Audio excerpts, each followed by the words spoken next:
அதிமுகவையும் பழனிசாமியும் குத்தகைக்கு எடுத்திருப்பது யாரு? பாஜக.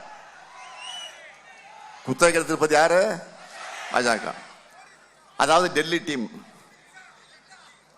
அந்த டீம்ல இருந்து இப்ப அடிக்கடி ஒன்றிய அமைச்சர்களும் பாஜக முதலமைச்சர்களும் தமிழ்நாட்டுக்கு படையெடுத்து வந்துட்டு இருக்கிறாங்க. அவங்க கிட்ட நான் கேட்ட கேள்விக்கும் நான் விட்ட சவாலுக்கும் பதில் இருக்கா? இல்ல. நான் கேட்கிறேன், தொகுதி மறுவரையில் தமிழ்நாட்டுக்காக குரல் கொடுக்காத பழனிசாமி வேற எதுக்காகத்தான் பேசுவாரு?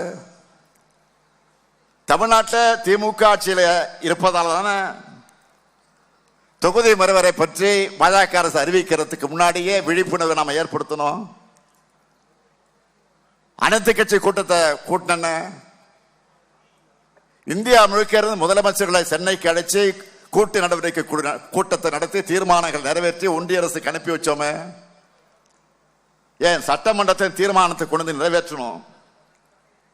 ஒருவேளை பழனிசாமி ஆட்சியாக இருந்திருந்தான் தமிழ்நாட்டை கூறு போட்டு வித்திருப்பார். நல்ல வேலை இல்லை. வர்ற தேர்தலையும் பழனிசாமியும் என்டிஏ கூட்டணியும் ஒரு தொகுதியிலே கூட ஜெயிக்க கூடாது.